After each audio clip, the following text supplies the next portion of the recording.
আসসালামু আলাইকুম শিক্ষার্থী বন্ধুরা, আশা করি তোমরা সবাই ভালো আছো। আজকে আমরা বাংলা প্রথম পত্রের আরো একটি ওয়ান শট ক্লাস নিয়ে আসছি। যেটি হলো আজকে আমাদের টপিক পল্লী সাহিত্য, যেটি লিখেছেন ডক্টর মোহাম্মদ শহীদুল্লাহ।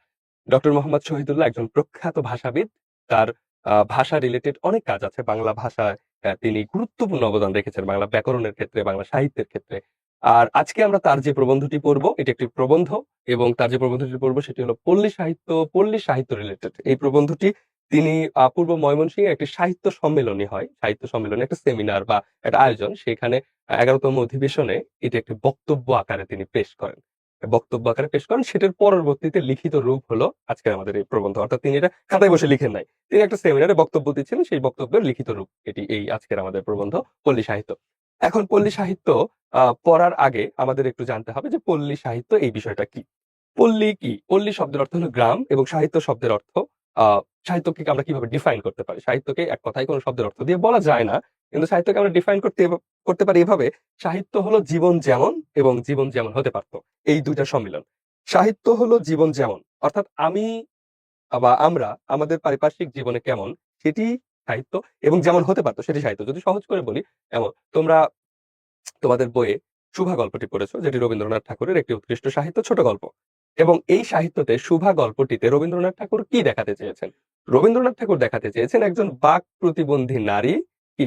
রবীন্দ্রনাথ ঠাকুর দেখাতে চেয়েছেন একজন বাক প্রতিবন্ধী নারী, শিশু বা কিশোরী নারী, তার জীবনের বেড়ে ওঠার যে প্রতিবন্ধকতা, এবং তার ভেতরের মনের ভেতরের যে সূক্ষ্ম অনুভূতিগুলো, এগুলো তিনি ফুটে তুলতে চেয়েছেন।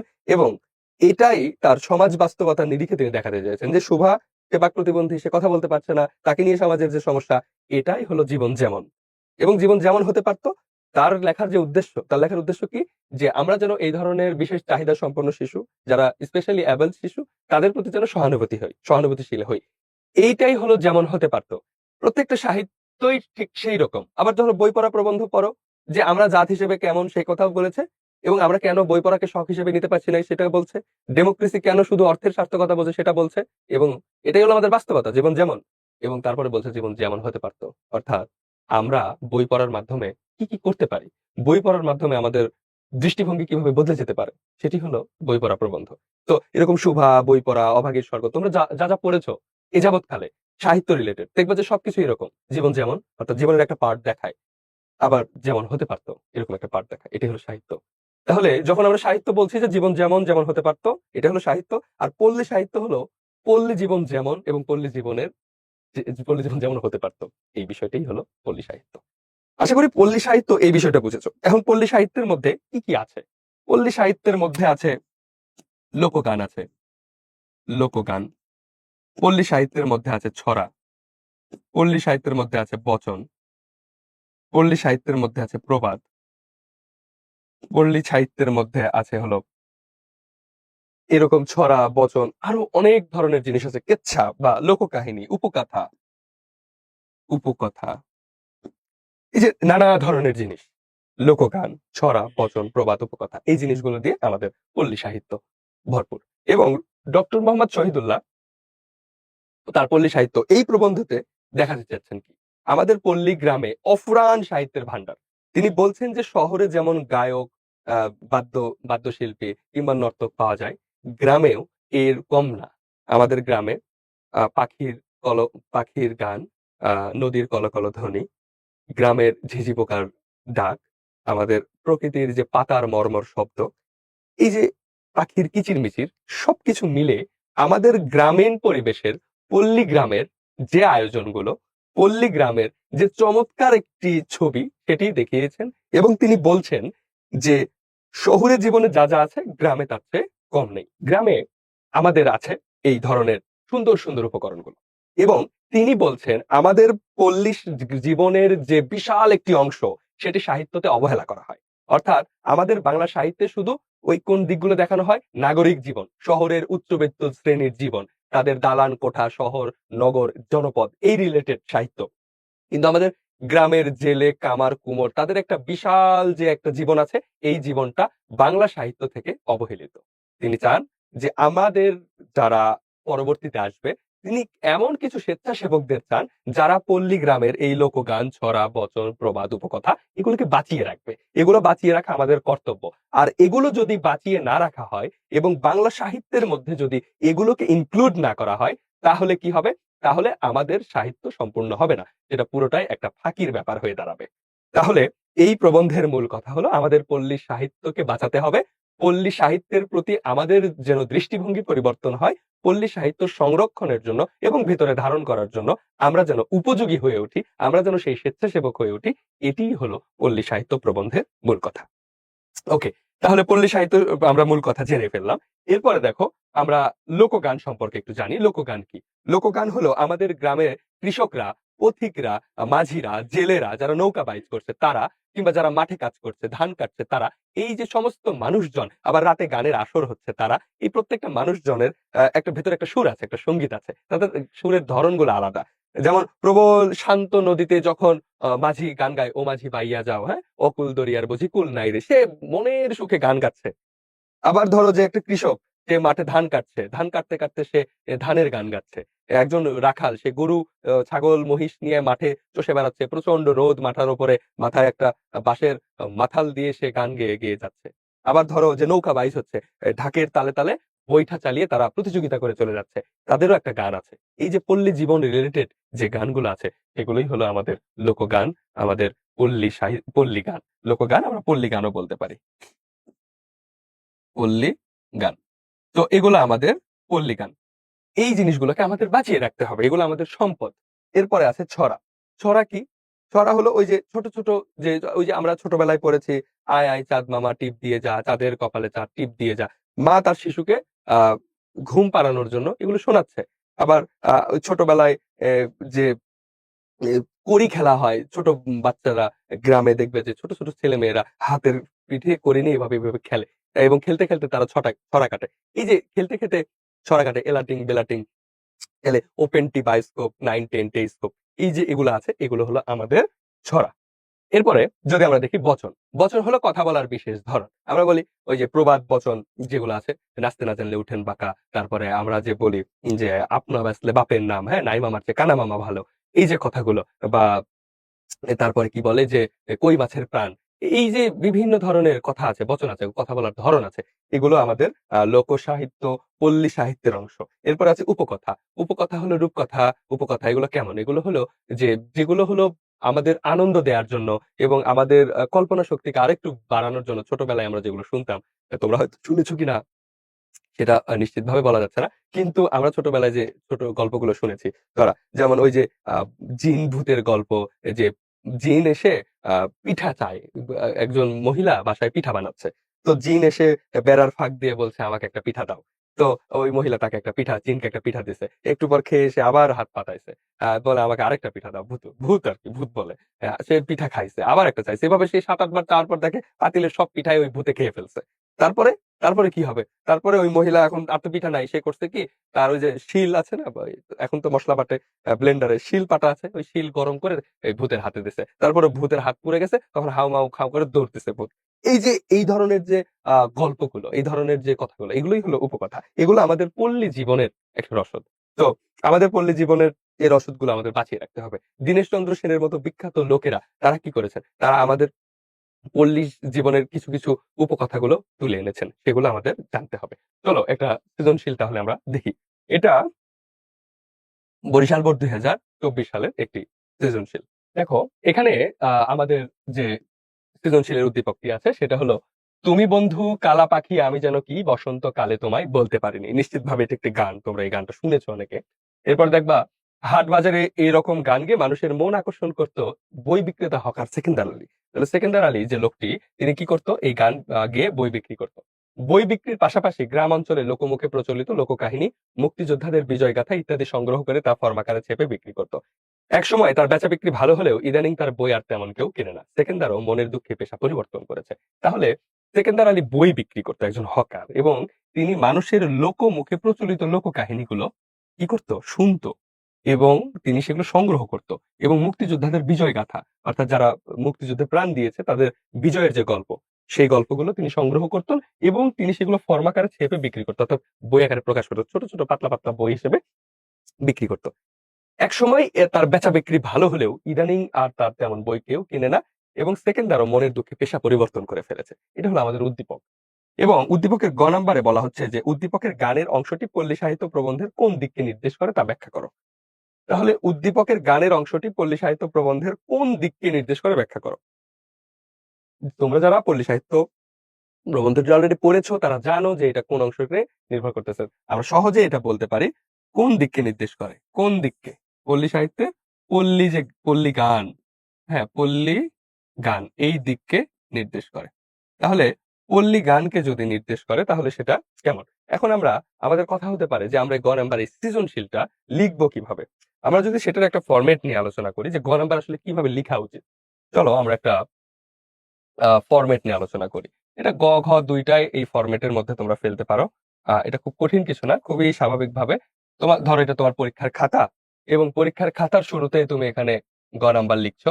গ নাম্বার লিখে তারপরে কি করবা, তারপরে তুমি এখানে উদ্দীপকের গানের অংশটি পল্লী সাহিত্য প্রবন্ধের কোন দিককে নির্দেশ করে তা ব্যাখ্যা করো। এটা তুমি শুরুতেই আবার এখানে লিখো না যে উদ্দীপকের গানের অংশটি পল্লী সাহিত্য প্রবন্ধের যে দিককে নির্দেশ করে তা নিচে ব্যাখ্যা করা হলো। এই ধরনের কাজ করা যাবে না। তখন তোমার সরাসরি লিখতে হবে যে উদ্দীপকের গানের অংশটি পল্লী সাহিত্য প্রবন্ধের পল্লী গান, এখানে মূল কথাটা লিখতে হবে পল্লী গান, পল্লী গানের দিকটিকে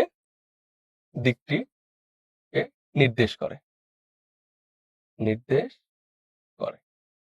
তাহলে প্রথম যে অংশটা গ নাম্বারে লিখবা এটা হলো জ্ঞানমূলক, এটা হলো জ্ঞানমূলক। অর্থাৎ তুমি এই বিষয়টা বুঝতে পেরেছো কিনা এটা টোটালি প্রথমেই বুঝাই দেবা টিচারকে যে তুমি এই জিনিসটা বুঝতে পেরেছো। এরপর জ্ঞানমূলকের পর পরের যে অংশটিতে তুমি লিখবে পল্লী সাহিত্য সম্পর্কে, পল্লী গান সম্পর্কে যে লিখবে এটা হলো মূল পাঠ থেকে লেখার চেষ্টা করবে। মূল পাঠ, মূল পাঠ বা বলতে পারো যে মূল বই থেকে লিখবে। মূল বই, মূল পাঠ বা মূল বই থেকে এই অংশটুকু লিখবে। তারপরে অবশ্যই এইখানে তুমি উপসংহার টেনে দিবে এবং এইটা উদ্দীপক প্লাস মূল বই এই দুইটাকে লিখে উদ্দীপক প্লাস মূল বই প্লাস উপসংহার, এই যে উপসংহার এই অংশটাও তোমার উপ উদ্দীপক মূল বই এবং উপসংহার। এইভাবে তুমি গ নাম্বার সৃজনশীলটা সাজাতে পারো। এখন দেখো আমরা বলছি উদ্দীপকের গানের অংশটি পল্লী গানের সাথে রিলেটেড। এই যে তুমি বন্ধু কালা পাখি আমি যেন কি বসন্তকালে তোমায় বলতে পারিনি। বসন্ত গান, কালা পাখি বলতে এই যে কালা পাখি, বসন্তকাল এগুলো হলো পল্লী জীবনের অনুষঙ্গ। পল্লী জীবনের অনুষঙ্গ যে গানগুলোতে থাকবে সেগুলোকেই আমরা পল্লী গান বলবো। তাহলে পল্লী গান আমাদের পল্লী সাহিত্যের একটা সর্বোৎকৃষ্ট এবং বিশাল একটি শাখা। এই শাখায় প্রচুর পরিমাণ গান আছে এবং প্রচুর পরিমাণ কবিরা এই ধরনের গানগুলো লিখেছেন এবং অনেক পল্লী গান আছে যেগুলো আসলে কত সালে এই গানগুলো আবিষ্কার হয়েছে বা কে লিখেছে এটার কোনো আদি ইয়াত্তা পাওয়া যায় না। ওকে, তাহলে গ নাম্বারটা আমরা এভাবে সাজাতে পারি যে পল্লী সাহিত্য এই অংশটি পল্লী গান এবং আমাদের কি কি ধরনের পল্লী গান আছে, জারি গান, সারি গান, ভাওয়ায়া গান, ভাটিয়ালি গান, মাঝি মোল্লার গান, মেঘ মোল্লার গান, যত গান আছে এগুলো তুমি এগুলো আলোচনা করবে আমাদের পল্লী সাহিত্য প্রবন্ধের আলোকে। তারপরে এখান থেকে তুমি আলোচনা করবে প্রথম এই অংশ। এরপর দেখো উদ্দীপকের সেকেন্ডারি কর্মকাণ্ডগুলো যদি সংরক্ষণ করা যেত তাহলে পল্লী সাহিত্য প্রবন্ধের প্রাবন্ধিকের প্রত্যাশা পূরণ হতো। উত্তরের সপক্ষে তোমার যুক্তি দাও। উদ্দীপকের সেকেন্ডারি কর্মকাণ্ডগুলো, সেকেন্ডারি কর্মকাণ্ড কি? সেকেন্ডারি কর্মকাণ্ড দুটা, একটা হলো লোকমুখে প্রচলিত কাহিনী এবং মুক্তিযুদ্ধের বিজয় গাথা। তিনি কি করতো, তিনি সংগ্রহ করে ফর্ম আকারে ছেপে বিক্রি করতো। এই যে ফর্ম আকারে ছেপে বিক্রি করতো, ফর্মা হলো ওই যে বই ছাপানোর যে ওই প্রেস মেশিনে যে জিনিসটা দিয়ে ছাপ দেয় ওটাকে বলা হয় ফর্মা। অর্থাৎ তিনি প্রকাশ করতো, প্রেসে দিয়ে মানে বের করে ফেলতো বই আকারে। তো লোকমুখে প্রচলিত কাহিনী আমাদের ডক্টর মোহাম্মদ শহীদুল্লাহ আমাদের প্রবন্ধে বারবার বলেছেন যে তিনি আমাদের এই অঞ্চলের যে লোকমুখে শোনা যত কাহিনী, ছড়া, গল্প, প্রবন্ধ, যত প্রবাদ সবকিছু তিনি চান যে কেউ এগুলো সংগ্রহ করুক। তার পক্ষে সমস্ত কিছু সংগ্রহ করা সম্ভব হয়নি। তিনি আঞ্চলিক ভাষার অভিধান নামের একটা বিশাল অভিধান রচনা করেছেন। এটা তার জীবদ্দশায় অন্যতম শ্রেষ্ঠ গবেষণামূলক কাজ ছিল এবং এটা অনেক কঠিন কাজ। কিন্তু তিনি সবকিছু পারেন নাই। তো তিনি প্রত্যাশা করেছেন এগুলো কেউ না কেউ পারুক। এগুলো কোনো না কোনো স্বেচ্ছাসেবক আসুক যারা এই কাজগুলো করবে। তাহলে সেকেন্দার আলীর কর্মকাণ্ডগুলো যদি সংরক্ষণ করা যেত তাহলে পল্লী সাহিত্যের প্রবন্ধে প্রাবন্ধিকের প্রত্যাশা পূরণ হতো। উত্তরের সাপেক্ষে তোমার যুক্তি দাও। তাহলে আমাদের উত্তরটা কি? যে হ্যাঁ পূরণ হতো নাকি না পূরণ হতো না। হ্যাঁ, এখানে এক হিসেবে আমি সরাসরি বলতে পারি না যে সংরক্ষণ বা পল্লী সাহিত্য প্রবন্ধের প্রত্যাশা সরাসরি পূর্ণ হতো। আমরা একদম কি পূর্ণ হয়ে যাবে? এখানে তো শুধু লোককাহিনীর কথা বলা আছে, কিন্তু আমাদের সাহিত্য, আমাদের বইতে কি শুধু লোককাহিনীকে বাঁচানোর কথা বলেছে, নাকি প্রবাদ বাঁচানোর কথাও বলেছে, বচন বানানোর কথাও বলা আছে? হ্যাঁ, তুমি এখানে বলবা যে হ্যাঁ, প্রত্যাশা অনেকাংশে পূরণ হতো এবং সম্পূর্ণ অংশ পূরণ হতো না। কারণ সম্পূর্ণ অংশের মধ্যে শুধু লোককাহিনী নেই, লোকছড়া আছে, আমাদের লোকগান আছে, আমাদের উপকথাগুলো আছে, আমাদের প্রবাদগুলো আছে, আমাদের খনার বচনগুলো আছে, অনেক কিছু আছে। সবগুলোকে তিনি কভার করছেন না। তাহলে আমরা বলতে পারি যে উদ্দীপকের সেকেন্ডার আলীর কর্মকাণ্ডগুলো যদি সংরক্ষণ করা যেত, তাহলে পল্লী সাহিত্য প্রবন্ধে প্রান্তিকের প্রত্যাশা আংশিক পূর্ণ হতো। এটাই হলো আমাদের ফয়সালা। অর্থাৎ এই লজিকই আমরা দিতে চাই, এর বাইরে আর কোনো কথা নেই। আশা করি তোমরা এই সৃজনশীলের এই অংশটি বুঝতে পেরেছো। এরপরে খেয়াল করো যে আমরা এইখানে যে লিখছি ঘ নাম্বারটাও ঠিক তুমি এইভাবেই লিখবে, এবং আমি এটা গ ঘর জন্যই লিখেছি। গ ঘ একসাথেই তুমি লিখতে পারো, মানে একই ফরম্যাটেই লিখতে পারো, যে শুরুতে জ্ঞানমূলক অংশটা লিখবে, তারপরে মূল পাঠ থেকে তুমি অনুধাবন করে এই জিনিসটা লিখবে, এরপরে উদ্দীপক থেকে তুমি জিনিসটা লিখবে। তাহলে এই যে পুরো ফাংশনটা, এই ফাংশনটা আশা করি তোমরা বুঝতে পেরেছো। এবং সৃজনশীলে বেশি মার্ক ক্যারি করার জন্য আসলে একটু সচেতন হতে হয়। একটু ফাঁকা ফাঁকা করে লিখবে, ফাঁকা ফাঁকা করে লিখবে মানে এক লাইনের মাঝখানে আরো ২টা লাইন ঢুকানো যাবে এরকম ফাঁকা না। ফাঁকা বলতে টিচার যাতে দূরে থেকে টিচার তো তোমার, তুমি যেভাবে কাছে থেকে লিখো, টিচার তো তোমার খাতা ওইভাবে কাছে থেকে পড়বে না। টিচার পড়বে একটু দূরে থেকে, ডিস্টেন্স থেকে। তো এরকম ডিস্টেন্স থেকে তোমার লেখাটা যেন পরিচ্ছন্ন লাগে, কোনো কাটাকাটি যেন না থাকে, তখন তোমার মার্কটা ভালো আসে। তুমি একটা গ নাম্বার লিখবে, একটা সুন্দর একটা স্পেস দিয়া এটা লিখবা, তারপর একটা সুন্দর একটা পেজ দিয়ে স্পেস দিয়ে তুমি আরেকটা প্যারা লিখতেছো, এইভাবে প্যারা প্যারা করে যদি লিখবা, দেখবা যে তোমার খাতাটা দেখতে খুবই সুন্দর লাগছে এবং তোমার লেখাগুলো গোছানো হচ্ছে। শোনো, পরীক্ষার খাতায় ভালো করার জন্য, ভালো মার্ক পাওয়ার জন্য এই পরীক্ষার খাতাটা সুন্দর করে সাজানো আছে কিনা এটা জানা জরুরি। মানে এটার দিকে নজর রাখা জরুরি। কেন? আগে দর্শনধারী, পরে জ্ঞানপ্রচারী। দেখতে কেমন এটা ইম্পর্টেন্ট সবার আগে। তারপরে না তুমি জাজ করবা যে এটা হচ্ছে কি হচ্ছে না। ওকে, চলো। এরপরে আমরা কুমিল্লা বোর্ড ২০২৪ সালের আরো একটি সৃজনশীল একটু দেখি। কুমিল্লা বোর্ড ২০২৪ সালের সৃজনশীলটা হলো ইংরেজি মাধ্যম স্কুলের শিক্ষার্থী শিহাব। ইংরেজি মাধ্যম বা ইংলিশ মিডিয়াম বা ইংলিশ ভার্সনের শিক্ষার্থী শিহাব পরীক্ষা শেষে গ্রামে নানা বাড়িতে বেড়াতে যায়। ইংলিশ মিডিয়ামের ছেলে, সে গ্রামে নানা বাড়িতে বেড়াতে যায়। স্থানীয় হাটে সে দেখে একজন বিন বাজাচ্ছে। বিন মানে হলো বাঁশি। ওকে, বিন বাজাচ্ছে। আর অন্য একজন তার সাথে বেহুলা লক্ষিন্দরের করুণ কাহিনী শোনাচ্ছে। বেহুলা লক্ষিন্দরের করুণ কাহিনী শোনাচ্ছে। আচ্ছা, এগুলো ভালো লাগে তার, এগুলো ভালো লাগে তার। কিছুক্ষণ শোনার পর সে ঘরে ফিরে মায়ের কাছে পুরো কাহিনী জানতে চাইলে মা বলেন এগুলো সেকেলে। এগুলো কি? সেকেলে। সেকেলে মানে কি? ওল্ড। এগুলো হলো ওল্ড। তোমরা এগুলো তোমার এগুলো শেখার দরকার নাই। তুমি বরং পাঠ্য বইয়ের প্রতি মনোযোগী হও। তার মা তাকে কি বলল? যে এগুলো ওল্ড জিনিস, এগুলো সেকেলে। হ্যাঁ, এগুলো তোমার শেখার দরকার নেই। তুমি বরং পাঠ্য বইয়ের প্রতি মনোযোগী হও। কিন্তু শিহাব দমে না গিয়ে পরের দিন আবার হাটে যায় এবং সেখানে শিল্পীদের পরিবেশিত মহুয়ার পালাটি মোবাইলে ভিডিও করে ইউটিউবে আপলোড দেয়, ছেড়ে দেয়। হ্যাঁ, ইউটিউবে ছেড়ে দেয়। ২-৩ দিনের মধ্যে ভিডিওটি ৫,০০০-এর বেশি লাইক ও শেয়ার পায়। বিস্ময়ে অভিভূত হয় ইহা। এই যে দেখো, আমাদের যে লোকসাহিত্য, লোকসাহিত্যের অন্যতম অংশ হলো একটা পালা। এই পালা মহুয়ার পালা। এই মহুয়ার পালা থেকে সেই মহুয়ার পালা কে দেখে? শিহাব। এবং তার মা তাকে অনুৎসাহিত করে যে এগুলো খুবই ওল্ড জিনিস। কারণ এটার জন্ম প্রায় ১৫৬০ সালের দিকে। হ্যাঁ, ১৫৬০ সালের দিকে দ্বিজ কানা এগুলো রচনা করেছে। এই সময়ের কথা, আজকে ২০২৫ সাল। হ্যাঁ, সে কতদিন আগের কথা হিসাব আছে? তো সে বলছে ওল্ড, এগুলো সেকেলে। এরপরে দেখো, গ নাম্বার কি বলছে? যে উদ্দীপকের শিহাবের মায়ের মধ্যে পল্লী সাহিত্য প্রবন্ধের প্রতিফলিত দিকটি ব্যাখ্যা করো। শিহাবের মায়ের মধ্যে, শিহাবের মধ্যে না, শিহাবের মায়ের মধ্যে। শিহাবের মায়ের মধ্যে পল্লী সাহিত্য প্রবন্ধের প্রতিফলিত দিকটি ব্যাখ্যা করো। তাহলে আহ মায়েরা আমাদের মায়েরা তাদের সন্তানকে তাদের সেই লোকগান, লোকছড়া এবং আমাদের গ্রামীণ জীবনে ছড়িয়ে থাকা যে উপকথাগুলো, যে কেচ্ছাগুলো আছে, যে কাহিনীগুলো আছে, সেগুলো না শুনিয়ে তারা উইলিয়াম শেক্সপিয়ারের যে গল্পগুলো আছে, ল্যাম্পস টেল, এই বা তারপরে চীনে আরব্য রজনীর গল্প, কিংবা আমাদের বাংলাদেশের না, আরব্য রজনী, কিংবা চীনের কোনো একটা অঞ্চলের গল্প, কিংবা ধরো যে আহ বিদেশি কোনো এক কাহিনী, উইলিয়াম শেক্সপিয়ারের লেখা ফাই ফি ফো ফান, হ্যাঁ, এই ধরনের যে গল্পগুলো, সেগুলো তার সন্তানকে শোনা। ওগুলো ওই দেশের উপকথা, ওই দেশের ফোকলোর, ওই দেশের পল্লী সাহিত্য। সেটা আমাদেরকে শোনাচ্ছে। কিন্তু আমাদের যে একটা রিচ পল্লী সাহিত্য আছে সেটার প্রতি আগ্রহী নয়। তাহলে আমরা দেখতে পাই যে উদ্দীপকের মায়ের মধ্যে পল্লী সাহিত্য প্রবন্ধের দিকটি ব্যাখ্যা করো। সেটা হলো যে আমাদের পল্লী সাহিত্যের প্রতি অনীহা, আমাদের পল্লী সাহিত্য সম্পর্কে অসচেতনতা এবং পল্লী সাহিত্যকে তিনি যে পছন্দ করেন না এই বিষয়টা কিন্তু এখানে ফুটে উঠেছে। তাহলে পল্লী সাহিত্য আমরা বলতে পারি কি এটা? তার মায়ের মধ্যে কি আছে? পল্লী সাহিত্যের গুরুত্ব না জানা। আমরা গুরুত্ব বলতে পারি বা পল্লী সাহিত্যের যে উৎকর্ষতা না জানা বা পল্লী সাহিত্যের মর্যাদা না জানা। তো এই জিনিসগুলো আমাদের এই শিহাবের মায়ের মধ্যে নেই। তাহলে পল্লী সাহিত্যের গুরুত্ব আ না জানা, না জানা। এই প্রবন্ধের মূল লক্ষ্যই হলো মানুষের ভেতরে পল্লী সাহিত্য সম্পর্কে আরো বেশি সচেতনতা বৃদ্ধি করা। অর্থাৎ এগুলো যে আমাদের জীবন রিলেটেড এবং এগুলোই যে আমাদের সম্পদ, এই সম্পদগুলো মানুষকে বোঝানো। এটা হলো আমাদের এই প্রবন্ধের মূল কথা। এবং তাহলে শিহাবের মার এই প্রবন্ধটা পড়ানো উচিত ছিল।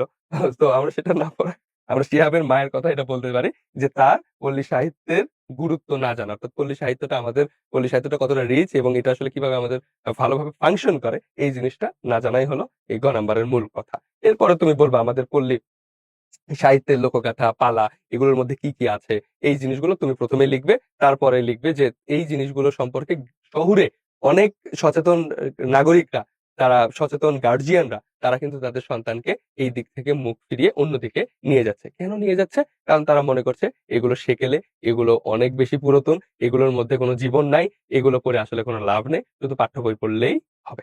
সো এই গদবাঁধা একটা ধারণা থেকে এই ধরনের ব্যাপারগুলো হয়ে থাকে। ওকে। এরপরে দেখো নাম্বারে কি বলছে যে শিহাবের গৃহীত পদক্ষেপের মাধ্যমে পল্লী সাহিত্য প্রবন্ধ লেখকের প্রত্যাশা পূরণ করতে পারে। মন্তব্যটির যথার্থতা নিরূপণ করো। হ্যাঁ, এই যে শিহাব কি করলো?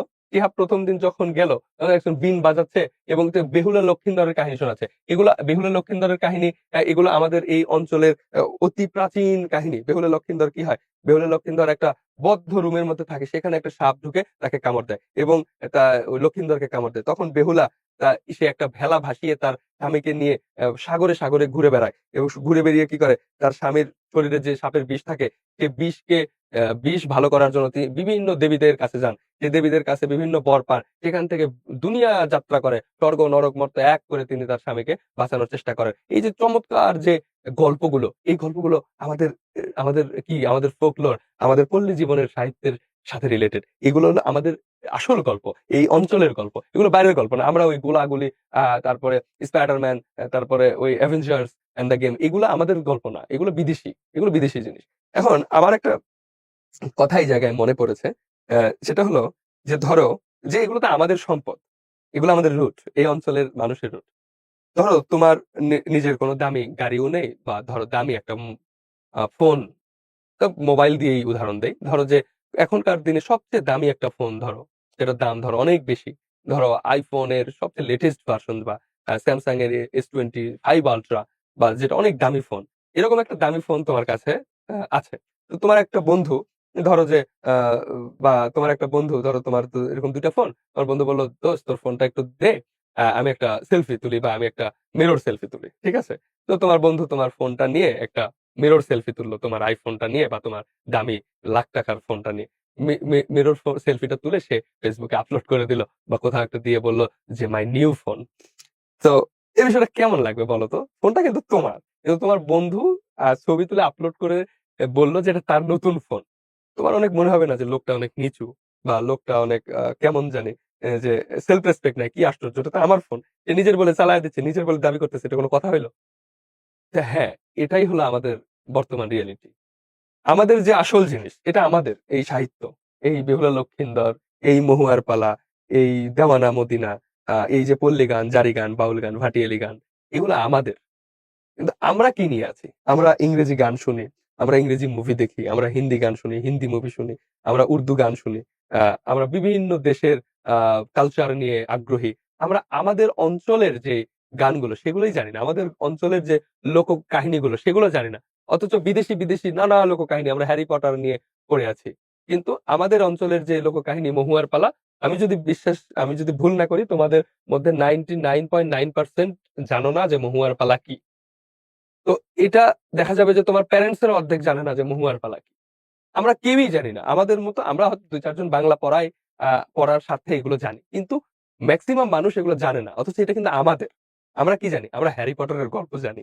আমরা স্পাইডারম্যানের গল্প জানি। আমরা ব্যাটম্যানের গল্প জানি। তো ওগুলো তো আমাদের না। ওই যে তুমি যখন দেখলা যে তোমার ফোনটা আরেকজন নিয়ে আইফোনটা নিয়ে ছবি তুলছে, ও যখন বলছে যে এটা আমার ফোন, এটা যেমন শোনায়, এটা যেমন দেখায় যে সে নিজের বলে দাবি করছে। তোমার এই ব্যাপারটাও যে তুমি নিজেরটা রেখে তুমি হ্যারি পটার পরে নিজেকে হাই-ফাই ফিল করছো, এটাও আসলে এরকমই দেখায়।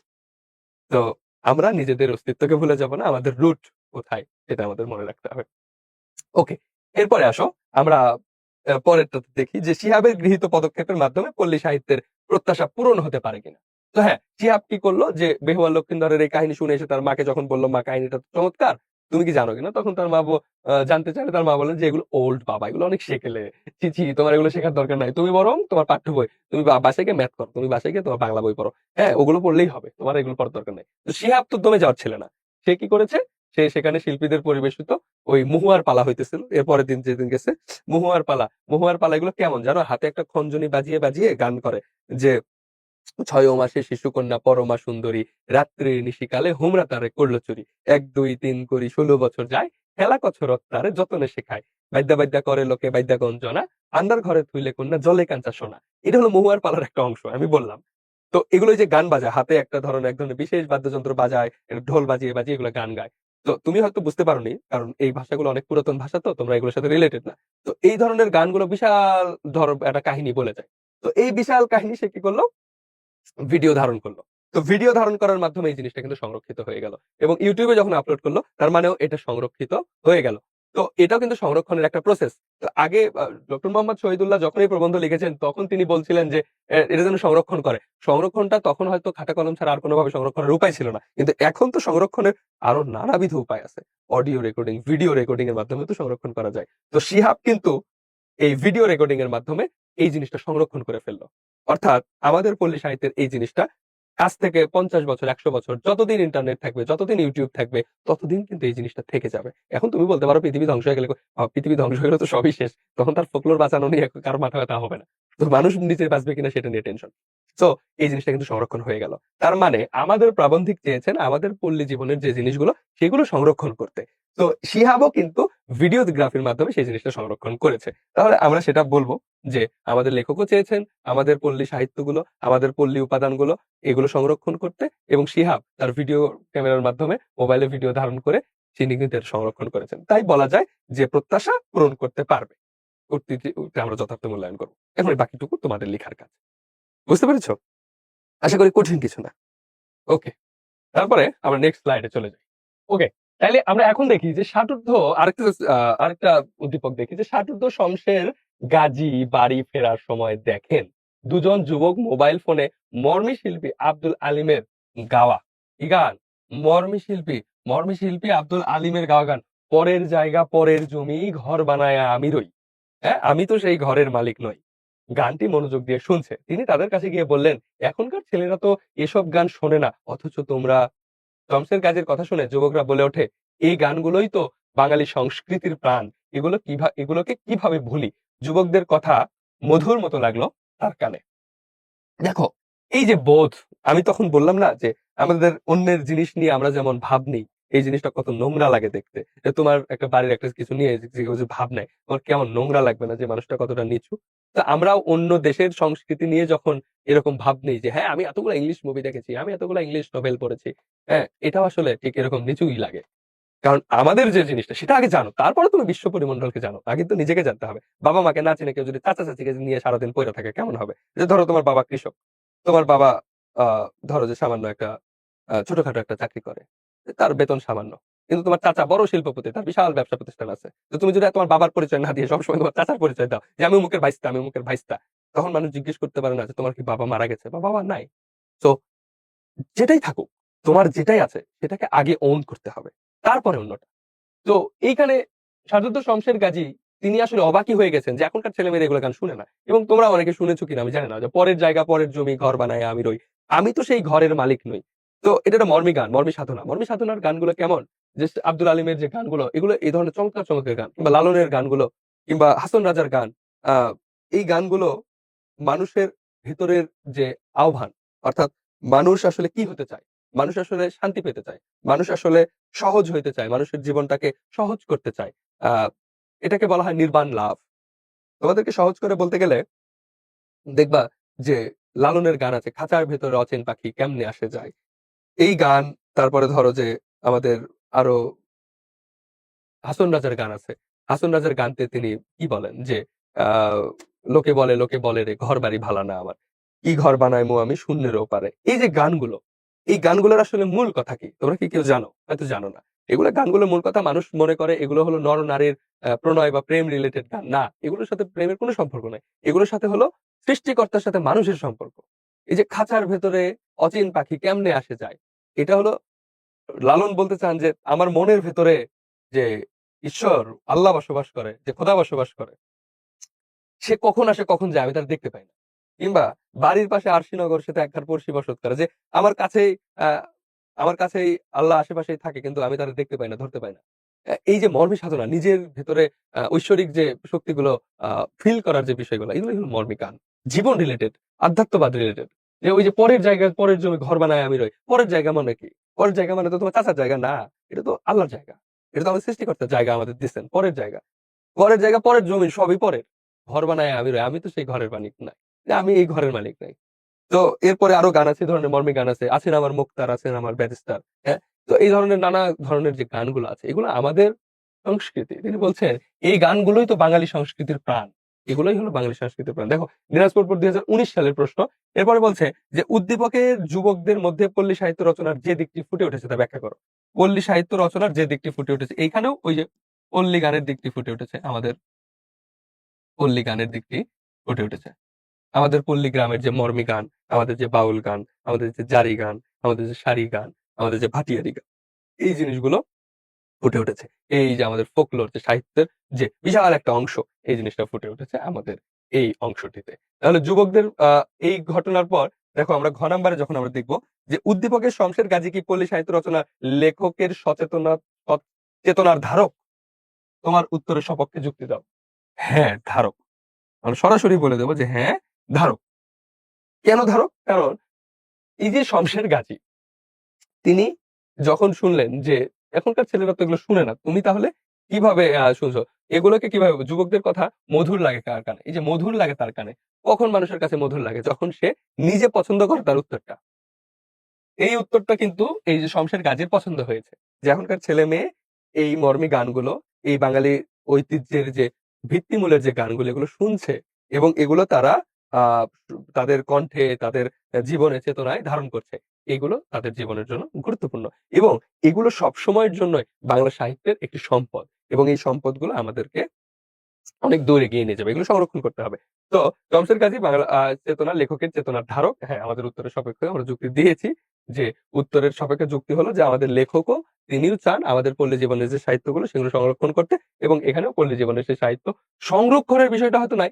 কিন্তু ধারক আমি বলছি যে সম্পূর্ণ ধারক না, একটা নির্দিষ্ট অংশের ধারক। তো উত্তরের সপক্ষে আমরা যুক্তি দিতে পারবো যে রচনার লেখকের চেতনার ধারক কিনা। এখানে কিন্তু বলে নাই যে সম্পূর্ণ চেতনার ধারক কিনা, যে সবকিছু না। কিন্তু এই যে শমশের গাজী, সে কিন্তু এইখানকার চেতনার ধারক, আমরা সেটা বলতে পারি। অলরাইট, এরপরে আমরা আরেকটি সৃজনশীলে যাই। দেখো, এই সৃজনশীলটা কিভাবে আসছে যে এই লেভেল পরীক্ষা শেষে মিতু মা বাবার সঙ্গে গ্রামের বাড়ি বেড়াতে আসে। গ্রামে তখন পৌষ মেলা বসেছে। মেলায় মিতু বয়াতির কণ্ঠে একটা গান শোনে। একটা ছিল সোনার কন্যা মেঘ বরণ কেশ, ভাটি অঞ্চলে ছিল সেই কন্যার দেশ। গানটি শুনে বিমোহিত হয়। সে তার মাকে জিজ্ঞেস করে, মা, এতদিন কেন আমি এই গানগুলো শুনিনি? এই গানগুলোই তো বড় আপু খুঁজছে তার থিসিসের জন্য। আমি এবার আপুর জন্য গানগুলো সংগ্রহ করে নিয়ে যাব। এই যে এই উদ্দীপকটা দেখো। তাহলে আমরা এই উদ্দীপকে এ লেভেল পরীক্ষা শেষে, এ লেভেল পরীক্ষা মানে আমরা যেমন এসএসসি পরীক্ষা দেই, হ্যাঁ? এই এসএসসি পরীক্ষাটাকেই বলা হচ্ছে এ লেভেল। আর ও লেভেল হলো তোমাদের আরো, মানে এইচএসসি টাকে, এটা ইংলিশ মিডিয়ামের এ লেভেল, ও লেভেল বলা হয়। তাহলে মিতু তার বাবা মার সঙ্গে গ্রামের বাড়িতে বেড়াতে এসে গান শুনে একজন বয়াতি, বয়াতি মানে হলো যিনি বাউল গান করেন, তিনি গান গাচ্ছেন। একটা ছিল সোনার কন্যা মেঘ বরণ কেশ, ভাটি অঞ্চলে ছিল সেই কন্যার দেশ। এই গানটা তোমরা অনেকেই শুনেছো কিনা আমি জানি না, আমি শুনেছি, আমি প্রচুর শুনেছি এই গানটা। ভাটি অঞ্চলে ছিল সেই কন্যা দেশ, সে চোখে তার আহারে কি মায়া, নদীর জলে পড়লো কন্যার ছায়া, হাত খালি গলা খালি কন্যার নাকে নাক ফুল, সেই ফুল পানিতে ফেলা কন্যা করলো ভুল, কন্যা ভুল করিস না। এটা একটা গান, চমৎকার গান। তোমরা এটা শোনার পরে ইউটিউবে সার্চ করে কিন্তু শুনতে পারো। ওকে, এই যে গান, এই গান শোনার পর মিতু এই গানগুলো না শোনার কারণটি পল্লী সাহিত্যের আল প্রবন্ধের আলোকে ব্যাখ্যা করো। মিতু কেন এই গানগুলো শুনে নাই? মিতু দেখো, এখানে মিতু না শোনার প্রধানত কারণ হলো এটা একটা English medium school. English medium school, English medium স্কুলে মিতু পড়াশোনা করে এবং তার সমস্ত কিছু ইংলিশে। তার ইংলিশ মিডিয়ামে বাংলাটা খুবই সামান্য বাংলা থাকে, খুবই সামান্য। এই বাংলা থাকার চেয়ে না থাকাই ভালো, মানে এতটুকু এত কম বাংলা থাকে ইংলিশ মিডিয়াম। এবং আমাদের এখনকার দিনে বা গার্জিয়ানরা তারা এইসব গানগুলোকে উৎসাহিত করে না। তারা তাদের সন্তানরা যেন আরো ভালো ইংরেজি পারে সেজন্য তাদেরকে ইংরেজি গান শুনতে বলেন, সেজন্য তাদেরকে ইংরেজি ড্রামা দেখতে বলেন, যাতে তারা আরো ভালো ইংরেজি পারে। তো আমাদের সংস্কৃতির রুচি এবং সময়ের পরিবর্তনের কারণে, রুচি এবং সময়ের পরিবর্তনের কারণে মিতু এই গানগুলো শুনতে পারেনি। তাহলে আমরা এখানে সরাসরি একটা কথা বলতে পারি, রুচি এবং সময়ের পরিবর্তন। রুচি এবং সময়ের পরিবর্তন। ওকে, রুচি এবং সময়ের পরিবর্তনের কারণে মিতু এই গানগুলো শুনতে পারেনি। এরপর তুমি ব্যাখ্যা করবা রুচি সময়ের পরিবর্তন কি। সময়ের সাথে সাথে আমাদের এই অঞ্চলের মানুষের রুচির পরিবর্তন ঘটেছে। রুচির পরিবর্তন কেমন? যে আমরা একসময় এই যে জারি গান, ভাটিয়ালি গান, বাউল গান এগুলো শুনতাম, কিংবা তখন ইলেকট্রিসিটি ছিল না, তখন গ্রামের সবাই মিলে একটা গাছের নিচে বসে তারা বিভিন্ন কিচ্ছা কাহিনী, পালা গান এগুলো শুনতো। মানুষের মুখে মুখে ছড়া থাকতো। ধান বানার সময় মহিলারা ওই যে ধানে পা দেওয়ার সময় গান গাইতো, ঢেঁকিতে পাট দেওয়ার সময় গান গাইতো, কৃষকরা মাঝি মাঠে চাষ করার সময় গান গাইতো। এখন তো সেই এনভায়রনমেন্ট নেই, এখন সবাই কর্পোরেট অফিসে থাকে, সবাই চুপ করে থাকায় যেখানে ভদ্রতা। সো আমরা যেটা বলতে চাই যে এই যে এই ব্যাপারটা, যে আমাদের পল্লী জীবনের সাথে নাগরিক জীবনে এসে আমাদের রুচির পরিবর্তন হয়েছে এবং সময়ের পরিবর্তন হয়েছে, যে কারণে মিতু এই গানগুলো শুনে নাই। এরপরে দেখো, উদ্দীপকের মিতুই যেন ডক্টর মোহাম্মদ শহীদুল্লাহর চাওয়া পল্লী জননীর মনোযোগী সন্তান মন্তব্যটি বিশ্লেষণ করো। পল্লী জননীর মনোযোগী সন্তান, এই যে আমাদের ডক্টর মোহাম্মদ শহীদুল্লাহ তিনি চেয়েছেন যে পল্লী জননীর সেই সব স্বেচ্ছাসেবকরা আসুক, মনোযোগী সন্তানরা আসুক, যারা এই গানগুলোকে বাঁচিয়ে রাখবে, এই এই এই কালচার গুলোকে বাঁচিয়ে রাখবে, এই প্রবাদ গুলোকে বাঁচিয়ে রাখবে, এই ছড়াগুলোকে বাঁচিয়ে রাখবে, এই আমাদের উপকথাগুলোকে বাঁচিয়ে রাখবে। এই উপকথাগুলোকে যারা বাঁচিয়ে রাখতে চান, এই তেমন ছেলে মেয়েই হলো আমাদের মিতু। যদিও এই গল্পটা, এই উদ্দীপকটাও কাল্পনিকের মতো, তাই না? মিতু একটা হলে বেড়েছে, তার কেন এই গানটা ভালো লাগবে? তারা এগুলো গান শুনতেই পারে না, তারা কারণ না, কি খবর, এগুলো কি কোনো গান হইলো? এখন দেখো, এই মিতু বলছে যে তার মাকে বলতেছে এগুলো আমরা কেন শুনিনি, তো এই গানগুলো বড় আপু খুঁজছে, তার বড় আপু খুঁজতেছে। তার মানে তার বড় আপু কিসের জন্য খুঁজতেছে? থিসিসের জন্য। হয়তো তার বড় আপু সোশিওলজি কিংবা আহ কিংবা ধরো বাংলা সাহিত্য কিংবা অন্য কোনো বিভাগে পড়াশোনা করে, যার কারণে তার থিসিসের জন্য হয়তো ফোকলোর বা এই রিলেটেড কোন একটা থিসিস পেয়েছে, যেখানে আসলে এই গানগুলোকে ইনক্লুড করতে হবে। আমি বিশ্ববিদ্যালয়ে পড়েছি এবং পড়ি ঢাকা বিশ্ববিদ্যালয় বাংলা বিভাগে। তো আমাদের বিশ্ববিদ্যালয়ের থিসিসে এই ধরনের বিষয় থাকে যে লোক সাহিত্যগুলোকে তুলে আনা। তো তার বড় আপু হয়তো এই ধরনের কোন একটা থিসিস করতেছে, যে কারণে এই গানটা তার সংগ্রহ করতে মন চেয়েছে। এবং যে কারণেই হোক, যে সে তো সংগ্রহ করছে, থিসিস হোক আর যাই হোক, সংগ্রহ তো হচ্ছে, জিনিসটা তো লিপিবদ্ধ হচ্ছে, জিনিসটা তো বেঁচে থাকবে, এই জিনিসটাই। এখন ডক্টর মোহাম্মদ শহীদুল্লাহর চাওয়া এটাই যে এই ধরনের মেয়েরা, এই ধরনের সন্তানরাই আমাদের পল্লী জননীর মনোযোগী সন্তান, যাদের মাধ্যমে আসলে কি নতুন দিন আসবে, যেখানে আমাদের পল্লী সাহিত্য এই রিলেটেড জিনিসগুলো বেঁচে থাকবে। অলরাইট, তাহলে আমরা আরো একটি সৃজনশীলের দিকে যাই। ওকে, তাহলে আমরা আরেকটি সৃজনশীল দেখি। রশিদা বেগম অবসরপ্রাপ্ত স্কুল শিক্ষিকা। তার অবসর কাটে দুই নাতনি সীমা ও রিমার সাথে। তাহলে অবসরপ্রাপ্ত রশিদা বেগম অবসরপ্রাপ্ত স্কুল শিক্ষিকা, তার দুইটা নাতনি সীমা এবং রিমার সাথে তিনি নাতনিদের চিত্তাকর্ষক রূপকথা, উপকথার গল্প শোনাতে চান। উপকথা, পরীদের কাহিনী, জিনদের কাহিনী, ভূতের কাহিনী। বিকালে আনন্দের জন্য মাঠে খেলতে নিয়ে যেতে চান, বোঝাতে চান পল্লী গানের বাণী, সৌন্দর্য ও অর্থ। কিন্তু তারা ব্যস্ত হ্যারি পটার আর কম্পিউটারে গেম খেলায়। দাদির এমন গান প্রীতিতে দুই বোন অবজ্ঞার হাসি হাসে, মানে, হ্যাঁ হ্যাঁ, বুড়ি বেটি কি বলে। আর কানে হেডফোনে শোনে ওয়ান স্টেপ ক্লোজ ইংরেজি গান। রশিদা বেগম আফসোস করে বলেন, দাঁত থাকতে দাঁতের মর্যাদা নেই, দাঁত থাকতে দাঁতের মর্যাদা নেই। এই যে উদ্দীপকটা চমৎকার আছে, উদ্দীপকটা খুবই চমৎকার যে রশিদা বেগম তার নাতি নাতির কাছে আসছে, তার দাদি নাতি তাতে পাত্তা দিচ্ছে না, তাতে দাদিকে তিনি ওই যে ছোট ওই কিচ্ছা যে আমার দাদি নাতির মতো ওই গানগুলো তিনি শোনাতে চাচ্ছেন, বা তিনি ওই কিচ্ছাগুলো শোনাতে চাচ্ছেন। ওই যে তখন তোমাদেরকে সাথে একটা কিচ্ছা বললাম যে ভূতের হাতে পিঠা দেওয়ার গল্প, কিংবা বানরের মাথায় টুপি পরার গল্প। এই গল্প তোমরা দেখো, এরকম একটা গল্প আছে যে একটা টুপি বিক্রেতা টুপির ব্যাগ নিয়ে একটা মাঠের গ্রামের মধ্যে দিয়ে বিক্রি করতে করতে যাচ্ছেন। তো ওই গাছের নিচে বসে টুপি বিক্রেতাটা একটা টুপি মাথার উপরে দিয়ে ঘুমিয়ে গেছেন গাছের নিচে। তো ওই গাছে অনেকগুলো বানর ছিল। তো বানর ছিল, তো ঘুমিয়ে গেলে যে বানর কিন্তু অনুকরণ প্রিয়, যে মানুষ যেটা করে ও সেটা করতে চায়। তো বানর করছে কি, ওই টুপিওয়ালার ব্যাগ থেকে সমস্ত টুপি সবাই সবগুলা বানর একটা করে নিয়ে মাথায় দিয়ে গাছে বসে আছে। এখন এই টুপি বিক্রেতা ঘুম ভেঙে দেখে তার ব্যাগে একটা টুপিও নেই। গাছের উপরে তাকায় দেখে সবগুলা বানর মাথায় টুপি দিয়ে গাছের ডালে ডালে বসে। কি একটা এলাহি কাণ্ড! এখন এই লোকটা কি করবে? এই লোকটা এই টুপিগুলো উদ্ধার করবে কেমনে? বানরকে তো আর ধরা যাবে না। তখন কি করলো এই লোক? যে যেহেতু বানর অনুকরণ প্রিয়, সে করলো কি টুপিতে এরকম থুতু দেওয়ার ভান করে হুহ করে টুপি দিল মাথা থেকে ফেলে এরকম করে। সবগুলো বানর করলো কি এই টুপিতে থুতু দেওয়ার কথা বলে বানর মাটিতে ফেলে দিল। এই যে গল্পটা, এটা আমাদের গ্রামীণ জীবনের গল্প। এইখান থেকে একটু লেসন আমরা বানর কিরকম অনুকরণ প্রিয় এই জিনিসটা আমরা শিখতে পারি। শেখার চেয়ে বড় কথা হলো এটা খুবই আনন্দদায়ক একটা গল্প। এখন এই বয়সে এসে আমি বুড়া হয়ে গেছি, বা এই বয়সে এসে আমার হয়তো এই গল্পটা এত বেশি আনন্দ দিচ্ছে না। কিন্তু ছোটবেলায় যখন এই গল্পটা আমি শুনেছি, আমার এত বেশি আনন্দ লেগেছে যে আজকে আমার বয়স ২৫-২৬, কিন্তু আমার এই গল্পটা এখনো মনে আছে এবং খুবই চমৎকারভাবে মনে আছে। তাহলে এই জিনিসগুলো আমাদের জীবনের সাথে রিলেটেড। এগুলা আমাদের পল্লী জীবনের সাথে রিলেটেড, আমাদের গ্রামীণ পরিবেশের সাথে রিলেটেড। এখন আমি এগুলো কিভাবে জানি? কারণ আমি পল্লী ছেলে, পল্লী গ্রামের ছেলে। তাই পল্লী সাহিত্যের এই উপাদানগুলো আমার চেনা। এখন দেখো, সীমা এবং রিমা, সে পল্লী সন্তান না। তারা শহরে বড় হয়েছে। শহরের আ আধুনিক স্কুল শিক্ষা প্রতিষ্ঠানগুলোতে তারা পড়ে। এবং তারা ইংরেজি গান শোনে, 'ওয়ান স্টেপ ক্লোজ' এটা একটা বিখ্যাত ইংরেজি গান। তো সেগুলো শুনতেছে এবং তার 'হ্যারি পটার' এবং কম্পিউটার গেম খেলা নিয়ে ব্যস্ত থাকে। তার দাদির সাথে একটা জেনারেশনাল গ্যাপ আছে। তো এখন কথা হলো যে উদ্দীপকের সীমা রিমাকে পল্লী সাহিত্য প্রবন্ধে বর্ণিত কাদের উত্তরসূরি বলা যায় এবং কিভাবে তা আলোচনা করো। উদ্দীপকে এরা কাদের উত্তরসূরি? উদ্দীপকে যারা এই যে আধুনিক জীবন মনস্ক, যারা এই আমাদের পল্লীর জীবনের যে আ বিশাল একটা অংশ আছে, পল্লী সাহিত্যের যে বিশাল একটা গূঢ় বাস্তবতা আছে, এই জিনিসগুলোর থেকে বিমুখী। তারা হলো আধুনিক মানুষ, নাগরিক মানুষের উত্তরসূরি। বুঝতে পেরেছ? নাগরিক মানুষ কেমন? যে যারা আমাদের পল্লী জীবনের এই সবকিছুকে মাথা থেকে ঝেড়ে ফেলে তারা নতুন নাগরিক সাহিত্য, বড়লোক, উঁচু শ্রেণীর মানুষের কলকারখানার গল্প, রাস্তাঘাটের গল্প, নগরের গল্প, শহরের জনপদের গল্প ফুটিয়ে তুলছে। তারা তাদের উত্তরসূরি। এবং উদ্দীপকে বর্ণিত রশিদা বেগম পল্লী সাহিত্য প্রবন্ধে লেখকের ভাবধারার প্রতিনিধি। মন্তব্যটির যথার্থতা বিশ্লেষণ করো। এটাও ঠিক সেই রকমই। লেখকের ভাবধারা কেমন ছিল? তিনি পল্লী গ্রামের এই যে সম্পদগুলোকে তিনি সংরক্ষণ করতে চেয়েছেন। পল্লী গ্রামের পল্লী সাহিত্যের যে উপাদানগুলো সেগুলোকে তিনি বাঁচিয়ে রাখতে চেয়েছেন। সেগুলোকে তিনি নার্সিং করতে বলেছেন।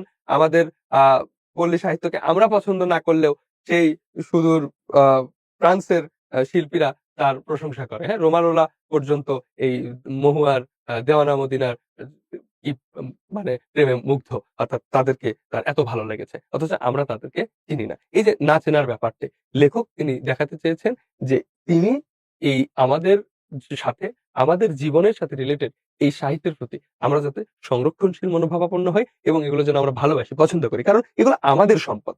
তাহলে আমরা বলতে পারি যে উদ্দীপকের রাশিদা পল্লী সাহিত্য প্রবন্ধের লেখকের ভাবধারার প্রতিনিধি। হ্যাঁ, লেখকের ভাবধারা প্রতিনিধি। এখানে কোনো সন্দেহ নেই। এবং সীমা রিমা পল্লী সাহিত্যে বর্ণনা কাদের উত্তরসূরি? এই যে আধুনিক মানুষের, আধুনিক সময়ের অ্যা পরিবর্তনশীল মানুষের প্রতিনিধি। যারা আসলে পুরাতনকে আর মেনে নিতে পারছেন না। ওকে? তাহলে আমরা এই সৃজনশীলটাও করে ফেললাম। ওকে? তাহলে এখন আমরা অনুধাবনমূলক প্রশ্ন দেখি। অনুধাবনমূলক প্রশ্নগুলো মার্ক হলো ২। এটার হলো মার্ক ২। অনুধাবনমূলক প্রশ্ন কেমন হয়? অনুধাবনমূলক প্রশ্ন ২ মার্ক এবং একটা ছোট্ট একটা লাইন তুলে দিয়ে রাখবে। সেই লাইনটাকে তোমাকে ভাব বুঝতে হবে। এটা তোমার অনুধাবন করে দেখতে হবে, লিখতে হবে। ওকে, দেখো এখানে বলছে আজ দুঃখে দৈন্যে প্রাণে সুখ নেই। লেখকের এই হতাশার কারণ কি? দুঃখে দৈন্যে প্রাণে সুখ নেই। অর্থাৎ লেখক বলতে চাচ্ছেন যে আমাদের যে ছড়াগুলো আছে, আমাদের যে গানগুলো আছে, এগুলো মনে রাখার জন্য আমাদের আর মন নেই। এবং দুঃখে দৈন্যে প্রাণে সুখ নেই বলতে আমাদের এই আ যে আধুনিক জীবন জীবন জটিলতায় মানুষ শুধু প্রতিযোগিতার জন্য দৌড়াচ্ছে এবং তারা এই জীবন নিয়ে ক্লান্ত, তাদের মনে সেই সুখ নাই, তারা যে ছড়া কাটবে, তারা যে গান গাইবে, তারা যে কবিতা বলবে, এই এই জন্য তো প্রাণে সুখ থাকতে হয়। একটা মানুষ তো বিপদের টাইমে ধরো যে তোমাকে ছিনতাইকারী এসে গলায় চাকু বসাইছে, তুমি কি তখন গান গাইতে পারবা? পারবা না। সুখ তো থাকবে। গান মানুষ কখন গায়? আনন্দে গায়। তো প্রাণের সুখ, মানুষের জীবনের অসুস্থ প্রতিযোগিতা এবং জীবন নিয়ে ক্লান্ত, এই জন্য আসলে আমাদের আসলে কোনো কিছুই হচ্ছে না। এই বিষয়টা এখানে ফুটে উঠেছে যে দুঃখে দৈনে প্রাণে সুখ নেই। লেখকের এই হতাশা কারণ কি? অর্থাৎ জীবন যন্ত্রণা, অর্থাৎ জীবন নির্বাহ করা নিয়ে আমাদের যে বিড়ম্বনা, এটি। এরপর দেখো, পল্লী জননীর হিন্দু মুসলমান সকল সন্তানেরই সমান অধিকার। পল্লী সাহিত্যে পল্লী জননীর, অর্থাৎ আমাদের এই বলেছে হিন্দু মুসলমান, এর দুইটা ধর্মের কথা বলা হচ্ছে। আমাদের যে সাহিত্য, জারি গান, ওই যে কুল নাই কিনার নাই নাইকো দুনিয়ার পানি, সাবধানে চালায়ও মাঝি আমার ভাঙা তরি। তো এই গান কি হিন্দুদের না মুসলমান? স্পেসিফিকলি কোন ধর্মের কোন সম্প্রদায়ের না, এই গান আমাদের সবার।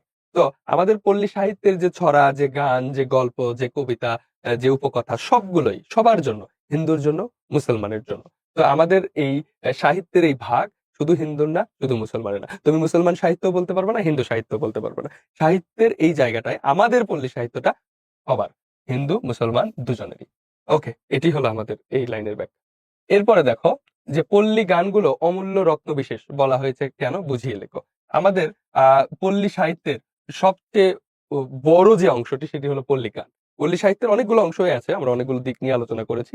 সবচেয়ে বড় যে দিকটি বা সবচেয়ে বড় যে অংশটি, সেটি হলো আমাদের পল্লী গান। এগুলো অমূল্য রত্ন বিশেষ। অমূল্য রত্ন বলতে এগুলো আসলে এগুলোকে কোনো কিছু দিয়ে তুমি কম্পেয়ার করতে পারবে না, এত হাই স্কেলের। যখন তিনি বলছেন যে আমাদের একটা পল্লী গানের সাথে আধুনিক নগর জীবনের একটা গানের তুলনা করে দেখো, যে ওই যে আমরা যখন পল্লী গানগুলো গাইবো, আমাদের যখন ওই যে গ্রাম ছাড়া এই রাঙা মাঠে, এই যে এই গানগুলো যে আছে, এই গানগুলোর সাথে আধুনিক জীবনের একদম সত্য বাস্তব একটা গান দেখাইতে বলছে লেখক, যে তুমি দেখাও, তুমি পারবা না। আমাদের এই যে পল্লী গানগুলো পল্লী সাহিত্যের শুধু না, বাংলা সাহিত্যের, যে কোনো সাহিত্যের সবচেয়ে উৎকৃষ্ট এবং অমূল্য রত্ন। কারণ এইখানে মানুষের জীবন সুন্দরভাবে ফুটে উঠেছে। আমাদের জারি গান, সারি গান, বাউল গান, রাখালি গান, এই সবগুলো গানের মধ্যে আমাদের পল্লী জীবনকে খুবই স্পষ্ট করে, চমৎকার করে ফুটিয়ে তোলা হয়েছে। যে কারণে এগুলো আমাদের সাহিত্যের অমূল্য রত্ন। এরপরে দেখো, নচেত এ সকলই কেবলই ভুয়া, কেবলই ফক্কিকার বলতে লেখক কি বুঝিয়েছেন? নচেত এ সকলই ভুয়া এবং কেবলই ফক্কিকার। অর্থাৎ আমরা যদি পল্লী সাহিত্যের প্রতি মনোযোগী না হই এবং পল্লী সাহিত্যকে যদি আমরা সংরক্ষণ না করি, এক নম্বর হলো পল্লী সাহিত্যের প্রতি যদি আমরা মনোযোগী না হই, এক, এবং পল্লী সাহিত্যকে যদি আমরা সংরক্ষণ না করি, তাহলে বাংলা সাহিত্যের যে বিশাল আয়োজন, এটা সম্পূর্ণ ফাঁকিবাজি, ভুয়া এবং পক্ষিকার। পক্ষিকার মানে হলো মানে ফাঁকি, এখানে আসলে কিছু নাই। বুঝতে পেরেছো? এটাই হলো ফাঁকি। এরপরে দেখো, পল্লীগ্রামে শহরের মতো গায়ক বাদক নর্তক না থাকলেও তার অভাব নেই। এই যে এখানে একটা চমৎকার কথা, যে পল্লীগ্রামে শহরের মতো গায়ক বাদক নর্তক, গায়ক মানে তো যে গান গায়, বাদক মানে যে হলো বাদ্য বাজায়, এবং নর্তক মানে হলো যে নাচে। তো শহরে এগুলো আছে, যারা গায়ক বাদক নর্তক সবাই শহরেই থাকে। তো গ্রামে আসলে এগুলোর অভাব নেই, না থাকলেও অভাব নেই। তাহলে গ্রামে কি আছে? গ্রামে আছে পাখির গান, পাখির কলকাকলি গান, তারপরে পাতার মর্মর শব্দ, নদীর পানির প্রবাহমান শব্দ, বাতাসের ঝিরিঝিরি শব্দ, এই যে কলতান, প্রকৃতির যে চমৎকার শব্দ, এটা আমাদের পল্লী গ্রামে আছে। তো পল্লী গ্রামে ওই গায়ক বাদক না থাকলেও পল্লী গ্রামের আসলে অভাব নেই। পল্লী গ্রাম ডিফারেন্টলি বিউটিফুল, ডিফারেন্টলি ইনরিচ। শহরের তুলনায় গ্রামেও অন্যভাবে ধনী। ওকে, সেই কথাই বলা হচ্ছে এইখানে। এরপরে দেখো, আধুনিক শিক্ষার কর্মনাশা স্রোত বলতে লেখক কি বলছে? এই যে আধুনিক শিক্ষার কর্মনাশা স্রোত, আধুনিক শিক্ষা আমাদেরকে শুধু কর্মের দিকে ধাবিত করে। তুমি পড়ো, তুমি ডাক্তার হও, পয়সা কামাও, মরে যাও। তুমি পড়ো, তুমি ইঞ্জিনিয়ার হও, পয়সা কামাও, বড় লোক হও, বাড়ি করো, মরে যাও। তুমি ব্যবসা করো, টাকা কামাও, বড় লোক হও, মরে যাও। এইটা আমাদের কর্মনাশা, একদম মানুষের জীবন শুধু কাজের জন্য, কাজের জন্য, কাজের জন্যই। এখানে আনন্দের কিছু নাই। তো আধুনিক জীবনে আমাদের যে শিক্ষা, আমাদের যে প্রতিযোগিতা, বাবা মারা সবসময় সন্তানদের পিছে লেগে আছে, এই পর পর পর পর, তারা সবসময় তাদেরকে ধাওয়া করতেছে। এটার প্রতিযোগিতাটা অদ্ভুত একটা মৃত্যু প্রতিযোগিতার মধ্যে তাকে ঠেলে দিচ্ছে, যাও তুমি ছোট। এই এটার মাধ্যমে কি আছে? এই যে কর্মনাশা স্রোত, এটার মধ্যে কি আমরা জীবনের শক্তি হারিয়ে ফেলছি, আমাদের দুঃখ দৈনিক প্রাণে কোনো সুখ নেই। এবং সেটাই বলছে এখানে, যে আধুনিক শিক্ষার কর্মনাশা স্রোত বলতে কি বুঝিয়েছেন?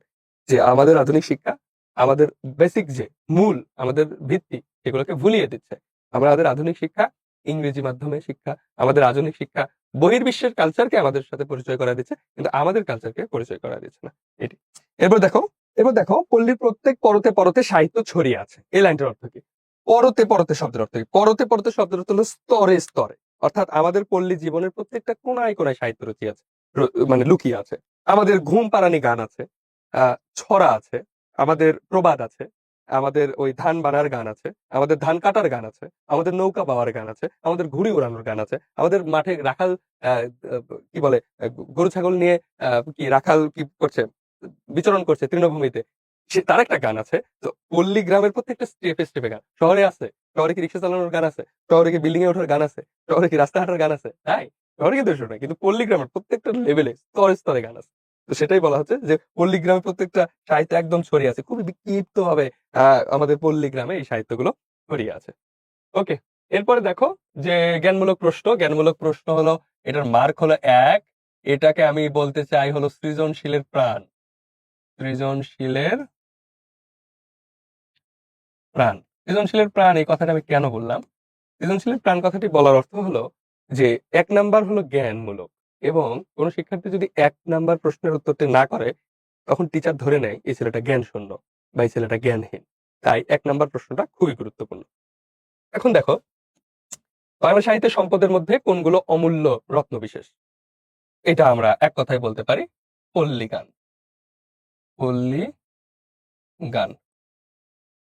এরপরে দেখো, দেওয়ানা মদিনা লোকগাথার প্রখ্যাত কবিকে? দেওয়ানা মদিনা লোকগাথার প্রখ্যাত কবিকে? মনসুর বয়াতি। মনসুর বয়াতি। ওকে, তারপরে দেখো ভুয়ো দর্শন কি? বিশাল দেখাশোনার মাধ্যমে, মানে অনেক দেখাশোনার মাধ্যমে অভিজ্ঞতা অর্জন। তো ভুয়ো দর্শনের মাধ্যমে আমাদের এই প্রবাদগুলো রচিত হয়েছে, যে নাচতে না জানলে উঠোন বাঁকা, নাই মামার চেয়ে কানা মামা ভালো, ধরি মাছ না ছুঁই পানি। হ্যাঁ, এই যে এই লাইনগুলো কোত্থেকে আসছে? এটা বিশাল দেখাশোনা, অনেক দিন ধরে পর্যবেক্ষণ করতে করতে করতে করতে এই জিনিসটা বাস্তবে রূপান্তরিত হয়েছে। তো ভুয়ো দর্শন হলো কি? বিস্তর দেখাশোনার মাধ্যমে অভিজ্ঞতা অর্জন। বিস্তর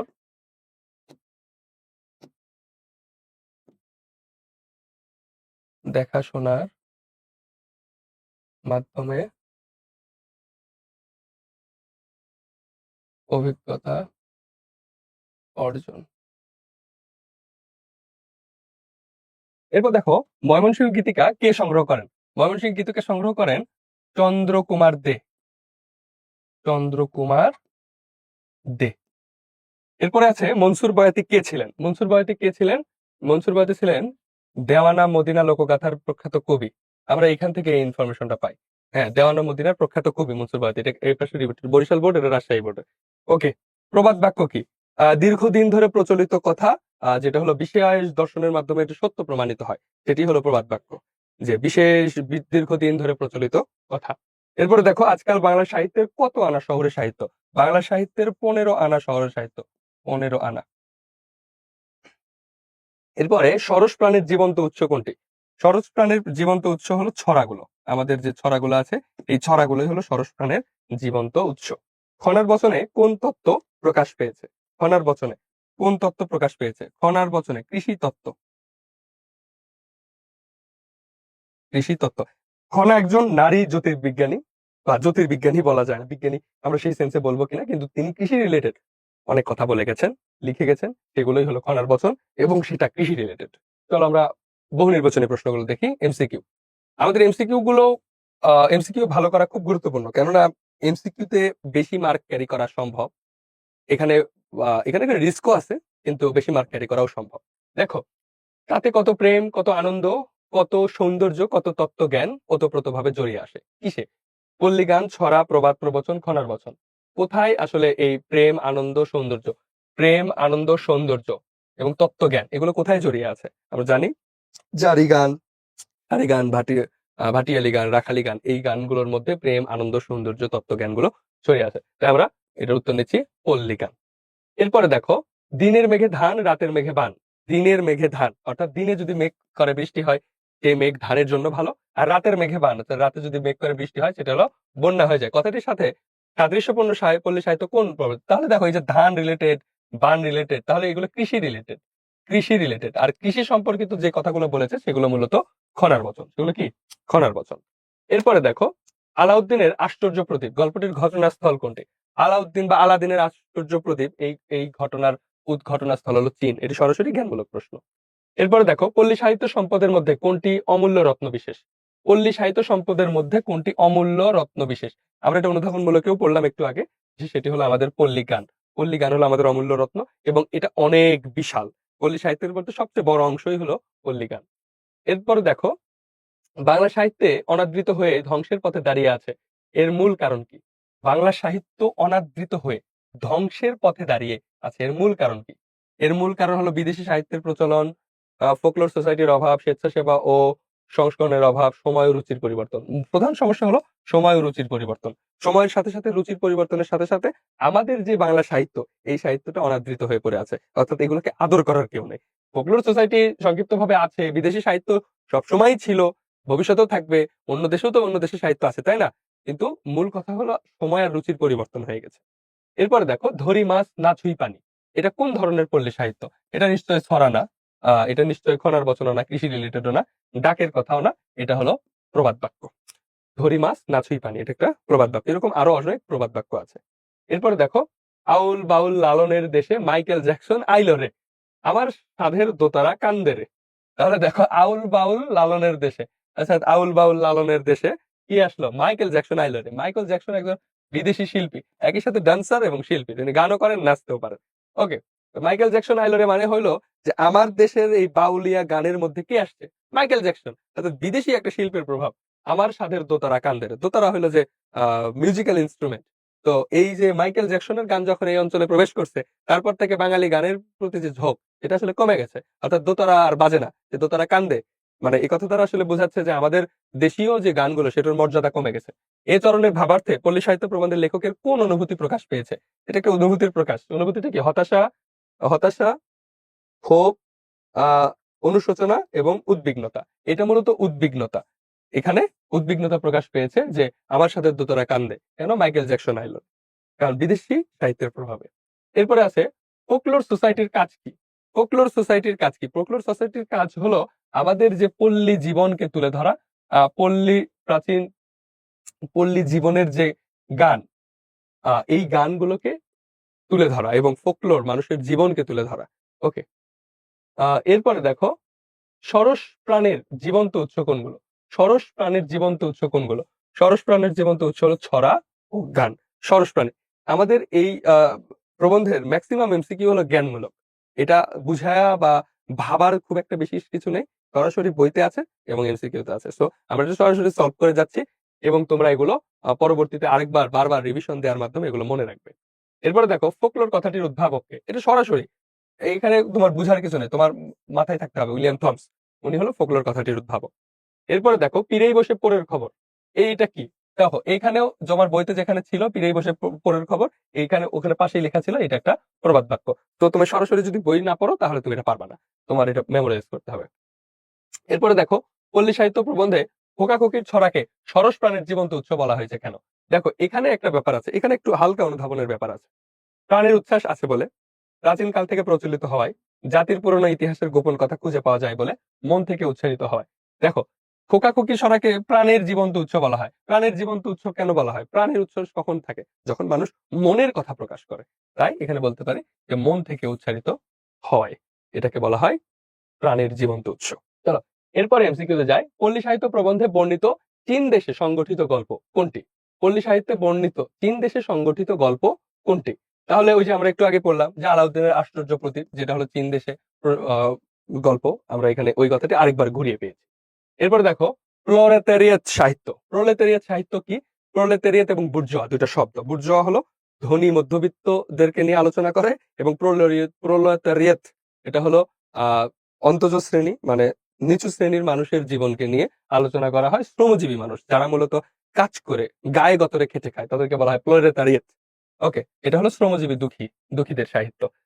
ওকে, এরপরে দেখো, যে পল্লী সাহিত্য প্রবন্ধে সরস প্রাণের জীবন্ত উৎস বলা হয়েছে কোন সাহিত্যকে? আমরা একটু আগে বললাম যে খোকাখুকির ছড়াকে। ছড়াগুলো হলো সহজ এবং সরল প্রাণের জীবন্ত উৎস। এরপরে দেখো, আমাদের আছে হলো আধুনিক শিক্ষার কর্মনাশ স্রোতের অতল গহ্বরে তলিয়ে যাচ্ছে কে, গর্ভে তলিয়ে যাচ্ছে কি? কর্মনাশা প্রতে গানগুলো এখনো টিকে আছে, ছড়া প্রবাদও অনেকখানি টিকে আছে, কিন্তু উপকথাগুলো একবারেই টিকে নাই। এগুলো আমাদের আধুনিক শিক্ষার কর্মনাশা স্রোতে অতল গর্ভে তলিয়ে যাচ্ছে। এরপরে দেখো, কিন্তু হ্যাঁ, এই কাজের জন্য স্বেচ্ছাসেবক দল কই? স্বেচ্ছাসেবক দল বলতে কারা? যারা হলো আমাদের এই স্বেচ্ছাসেবক দল বলতে কাদেরকে বোঝাচ্ছে? যে আমাদের এই পল্লী সাহিত্যকে যারা সংরক্ষণ করবে, যারা পল্লী সাহিত্যের দেখভাল করবে, এটা সংগ্রহ করবে এবং এগুলো যাতে মানুষ চর্চা করে তার সুযোগ করে দেবে, এটা হলো আমাদের এই সেই স্বেচ্ছাসেবকদের তিনি খুঁজতেছেন। এখন ডক্টর মোহাম্মদ শহীদুল্লাহর এই হতাশা দূর হতে পারে কিভাবে? স্বেচ্ছাসেবক দল গঠন করে না, এইভাবে হবে না। সভা সমিতিকে যথাযথ উপস্থাপন করে ফোকলোর সোসাইটি স্থাপন করে জনসাধারণকে সচেতন করে। না, ফোকলোর সোসাইটি তুমি যদি স্থাপন করো তাহলে এই কাজটা সহজ হয়ে যাবে। যে ফোকলোর সোসাইটি কি করে? এই যে পল্লী মানুষের জীবন নিয়ে কাজ করে। ওকে, এরপরে দেখো, ১৬ চাষে মূলা, তার অর্ধেক তুলা, তার অর্ধেক ধান, বিনা চাষে পান। তার মানে মূলা চাষ করতে ১৬টা চাষ দিতে হয়, ১৬ বার জমি চাষ দিতে হয়। তার অর্ধেকের তুলা, অর্ধেক চাষ করলে তুলা হয়। তার অর্ধেক মানে ১৬তে ৮, তার তার চাষে হয় ধান, আর বিনা চাষে হয় পান। তো এটা হলো কৃষি রিলেটেড। তাহলে আমরা আবার দেখলাম যে কৃষি রিলেটেড, এবং আমরা জানি কৃষি রিলেটেড যে তত্ত্বগুলো এগুলো মেইনলি খনার বচন। এটা এখানে আর কোনো কথা নেই। কৃষি রিলেটেড যে কোনো তত্ত্বগুলো যখনই দেখবো যে কৃষি রিলেটেড উদ্দীপক, কৃষি রিলেটেড আসছে, তখনই সেটা খনার বচন। এরপর দেখো, আজকাল বাংলা সাহিত্য বলে যে সাহিত্য চলছে, তা মূলত আজকাল বাংলা সাহিত্য বলে যে সাহিত্য চলছে তা মূলত কি? আমরা বাংলা সাহিত্য বলতে যেগুলো বুঝাচ্ছি সেগুলো মূলতই নাগরিক সাহিত্য। অর্থাৎ আমাদের নগর জীবনের দুঃখ দুর্দশা, চাকরি বাকরি হ্যান ত্যান এগুলো কিছু নিয়ে যে সাহিত্য, সেটাই হলো নাগরিক সাহিত্য। কিন্তু পল্লী সাহিত্যকে নাগরিক সাহিত্যের মধ্যে ইনক্লুড করা হচ্ছে না, যাচ্ছে না। এই জিনিসটাতে একটা ফক্কিকার, একটা ফাঁকি রয়ে গেছে। ওকে, এরপরে দেখো, পল্লী সাহিত্যের সম্পদের মধ্যে অমূল্য রত্নবিশেষ, পল্লী সাহিত্যের সম্পদের মধ্যে অমূল্য রত্নবিশেষ কোনটি? এটা একটু আমাদের জানতে হবে। যে জারি গান, ভাটিয়ালি গান, মারুফতি গান, এটা কিন্তু পল্লী সাহিত্যের অমূল্য রত্ন হিসেবে সরাসরি বলা নাই। পল্লী সাহিত্যের অমূল্য সম্পদ হলো পল্লী গান। এখন পল্লী গানের মধ্যে দেখো এই এই গানগুলো আছে কিনা। জারি গান পল্লী গানের মধ্যে আছে? হ্যাঁ আছে। ভাটিয়ালি আছে? অবশ্যই আছে। মারুফতি আছে? অবশ্যই আছে। তাহলে তিনটাই, তাহলে এই তিনটাই আমাদের উত্তর। তাহলে একটু ভাবতে হচ্ছে। দেখো, সাহিত্যের অমূল্য সম্পদ রত্ন বিশেষ পল্লী গান, এটা যদি বলতো পল্লী গানের অংশ কোনগুলো তাহলে তুমি সহজেই উত্তর করতে পারতা। কিন্তু এখানে বলছে যে অমূল্য রত্ন বিশেষ, অমূল্য রত্ন পল্লী গান এবং পল্লী গানের অংশ এগুলো, তার মানে ১ ২ ৩ তিনটে। ওকে, এরপরে দেখো যে নিচের কোনটি ডক্টর দীনেশ চন্দ্র সেনের মৌলিক গ্রন্থ? ডক্টর দীনেশ চন্দ্র সেনের মৌলিক গ্রন্থ, দেখো এটা সরাসরি জ্ঞানমূলক প্রশ্ন। আমাদের যে টিকা অংশটি আছে, গল্প প্রবন্ধের শেষে যে টিকা অংশ, সেইখানে দীনেশ চন্দ্র সেনের যে গল্পগুলা, তার যে বিভিন্ন রচনাগুলো আছে, রচনার মধ্যে আছে যে ফুল্লরা তার একটা মৌলিক কি গ্রন্থ। এরপরে দেখো, কলা না রুয়ে কেটো না পাত, তাতেই কাপড় তাতেই ভাত। এখানে রুয়ে মানে কি? রুয়ে মানে হলো রোপণ করে। কলা না রুয়ে কেটো না পাত, এটার অর্থ হলো যে যে কলা গাছ তোমরা জানো একবার ফল দিয়ে মারা যায়, বা একবারই ফল দেয়, একটা গাছ একবারই ফল দেয়। তাহলে ওই কলা গাছ যদি তুমি কেটে ফেলো, তাহলে একদম যদি গোড়া থেকে কেটে ফেলো, তাহলে কি হয়ে যাবে? তুমি তো আর ফল পাচ্ছ না। তো ওইখানে বলতে হচ্ছে কলা না রুয়ে কেটো না পাত, অর্থাৎ কলা গাছটাকে নির্দিষ্ট অংশে কাটতে হয়, যাতে ওই পরবর্তীতে ওই যে অংশ, নিচের গোড়ার অংশ আছে, ওই অংশ থেকে আবার একটা গাছ হইতে পারে। এইভাবে কাটতে বলছে যে কলা না রয়ে কেটো না পাত, যে তুমি ওইটাকে একবার রোপণ না করে ওটা পুরোটা কেটে ফেলো না, তাতেই কাপড় তাতেই ভাত, এবং তার পরবর্তীতেই তুমি এখান থেকে ভাত কাপড় পাচ্ছ। এখানে রুয়ে মানে হলো রোপণ করে। এটা হলো একটা খনার বচন। ওকে, এরপরে দেখো, মন মাঝি তোর বৈঠা নেড়ে আমি আর বাইতে পারলাম না। এই যে মন মাঝি তোর বৈঠা নেড়ে আমি আর বাইতে পারলাম না, এটা কোন ধরনের গান? দেখো, আমাদের বইতে কিন্তু এটা সরাসরি দেয়া আছে, এবং আমাদের ডক্টর মোহাম্মদ শহীদুল্লাহ বলছেন যে এই গানের তুলনা করে শহরে তুমি আরেকটা গান দেখাও যে এটার লেভেলে একটা গান আছে কিনা। তো সেটা নাই, এটা আমাদের একটা মারফতি গান। ওকে, মারফতি গানগুলো কি? মর্মী সাধনা, মারফতি যে সাধনাগুলো আছে, এই সাধনার গান। এগুলো তোমরা পরবর্তীতে অনেক বেশি, এখনই যদি মারফতি গান এগুলো বুঝায়, তাহলে তোমার মাথাটা ঘুরে যাবে। তো একটু বড় হয়ে বুঝো। ওকে, এরপরে দেখো, দেওয়ানা মদিনার প্রখ্যাত কবি কে? দেওয়ানা মদিনার প্রখ্যাত কবি থেকে তিনি হলো মনসুর বয়াত। এটা আমাদের সরাসরি বই থেকে আছে। এরপর দেখো, জা ক্রিস্তফ কার অমূল্য কীর্তি? এটার নাম শুনেই বোঝা যাচ্ছে এটা রোমালোলা, এবং রোমালোলা একজন ফরাসি সাহিত্যিক। তো ফরাসি মানে কি? ফ্রান্সের সাহিত্যিক, এবং ফ্রান্সের সাহিত্যিকদের বিখ্যাত যে ভাষাগুলোর প্রতি একটু কেমন জানি কেমন যে বোঝা যায়।